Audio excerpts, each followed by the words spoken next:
जो इस समय में उसको हरे रामा हरे कृष्णा करना चाहिए, उस समय कहता है कि हमको मौका दीजिए, तीसरी बार प्रधानमंत्री बनाइए।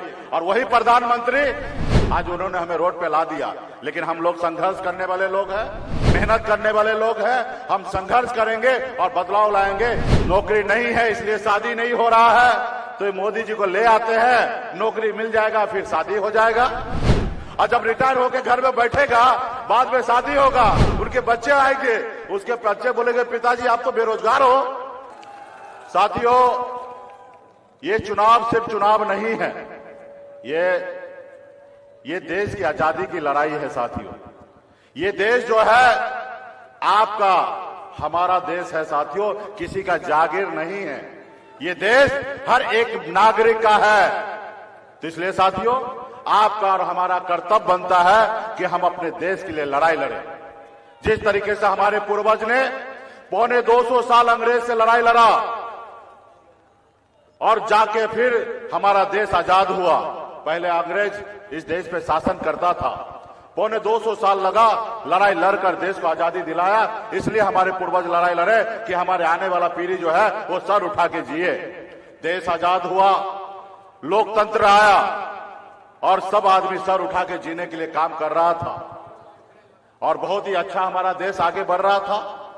लेकिन 2014 में एक लोग आए और आपसे हमसे इतना झूठ बोले। उन्होंने आया, उन्होंने कहा कि हमें आप लाइए और हर साल 2 करोड़ युवा को नौकरी देंगे। युवा को लगा हम बेरोजगार हैं, घर पे बैठे हैं, नौकरी नहीं है इसलिए शादी नहीं हो रहा है, तो मोदी जी को ले आते हैं, नौकरी मिल जाएगा, फिर शादी हो जाएगा। उसके झांसे में आ गए। फिर उन्होंने कहा कि हमको लाइए, और पहले के सरकार ने बहुत पैसा लूटा और विदेश में रख दिया है।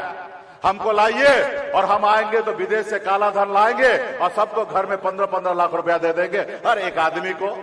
आप लोग को लगा, हम लोग को लगा कि भाई बैठे बैठे 15 लाख रुपया आ जाए तो हर्ज किस बात का, तो उसको ले आए। तो इसलिए साथियों, झूठ दुनिया में सबसे ज्यादा बोलने वाला अगर कोई पॉलिटिकल पार्टी है तो वो भाजपा है, भारतीय जनता पार्टी है। वो झूठ बोलकर सत्ता में आ गए। आज देखिए हमारा युवा बेरोजगार है, रोड पे भटक रहा है। किसान के लिए कहा था कि हम आय दुगुनी कर देंगे, लेकिन आज देखिए हमारा किसान परेशान है।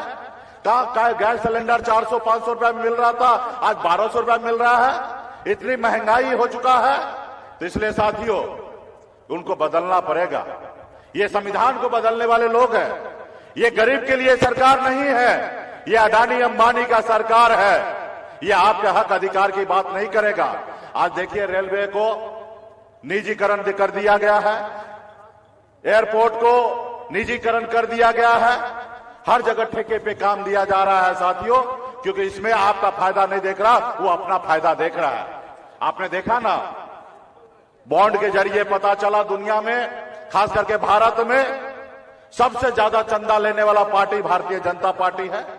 उन्होंने स्कीम बना लिया कि भाई हम तुमको ठेका देंगे, तुमको हम काम देंगे और उसके बदले में तुम हमको चंदा दो, 500-500 करोड़ 2,000 करोड़ रुपया चंदा लेना, ईडी का नोटिस भेज देना, उसको डरा धमका के चंदा ले लेना। तो साथियों, आप बताइए हमारा देश कैसे आगे बढ़ेगा? हमारा देश का प्रधानमंत्री अगर ऐसा काम करने लगे तो क्या होगा देश का? हम आज तक देखे ब्लॉक में बीडीओ साहब, सीओ साहब नोटिस भेज देते हैं कि ये घर तुम्हारा सही नहीं है और इसको हम कल आएंगे तोड़ने के लिए, नोटिस भेज देते हैं। तो घर वाला डर से चला जाता है, सीओ साहब, बीडीओ साहब 10,000 रुपया ले लीजिए। ऐसा काम करते हैं गांव में। लेकिन देश का प्रधानमंत्री ऐसा करे, डर दिखा के किसी से पैसा ले, ये कहां का न्याय है साथियों? आप देखिए, देश में लोकतंत्र है, 2-2 मुख्यमंत्री को उठा के जेल में डाल दिया गया है। तो इसलिए साथियों, मैं कह सकता हूं ये देश में ये जो सरकार आपका नहीं है, ये गरीब का सरकार नहीं है। लोग कहते हैं अपने दिल से जानो पराये दिल का हाल। एक मैं गरीब मछुआरा का बेटा, गरीबी का जिंदगी जी रहा था, 900 रुपया महीने पे मैं नौकरी करता था। संघर्ष करके बंबई से बिहार आए, अपने लोगों के लिए लड़ाई लड़ रहा था, उनके लिए काम कर रहा था। आपने देखा 2020 में हमने 4 विधायक बनाया, पहली बार हमारे सहयोग से बिहार में सरकार बना। अगर हम समर्थन नहीं देते तो नीतीश कुमार बिहार का मुख्यमंत्री नहीं होता। हमारे समर्थन से सरकार बना।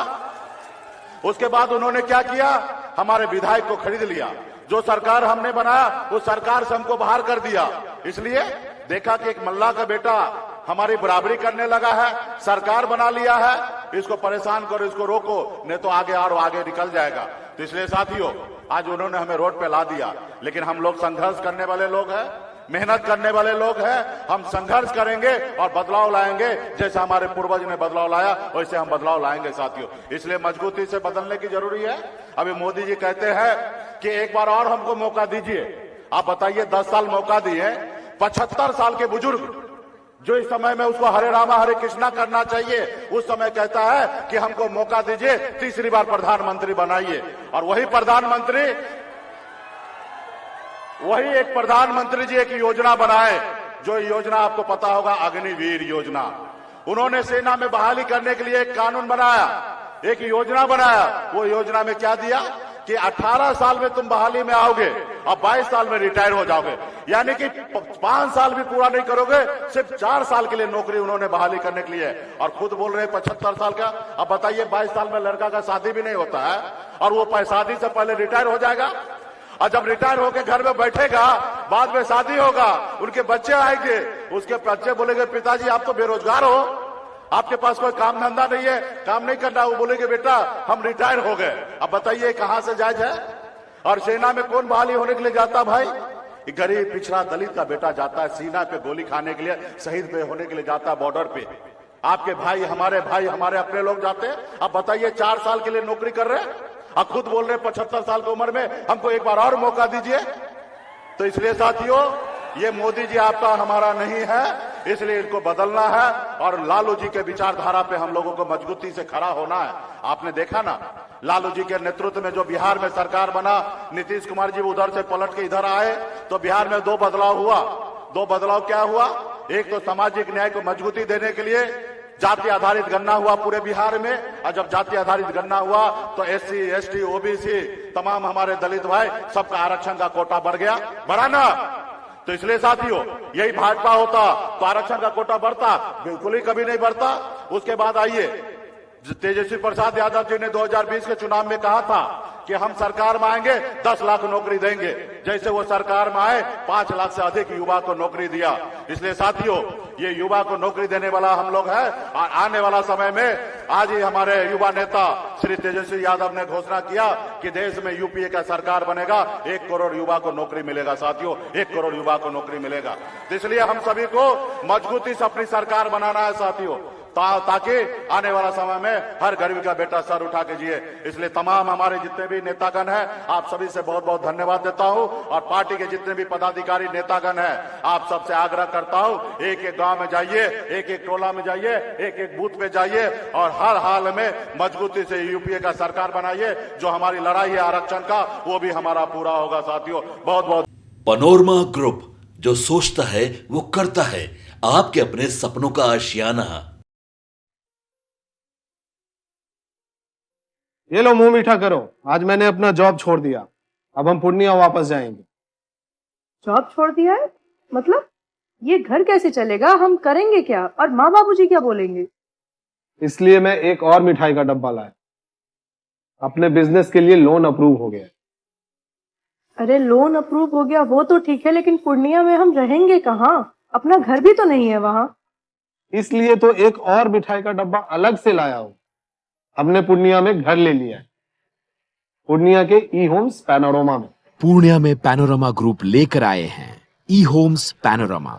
बड़ा घर, आलीशान जिंदगी और अत्याधुनिक सुविधाओं के संग। अरे अब क्यों मुंह मीठा करवा रही हो? क्योंकि हम घर वापसी जो कर रहे हैं। घर वापसी की खुशी पूर्णिया में E-होम्स पैनोरमा के संग।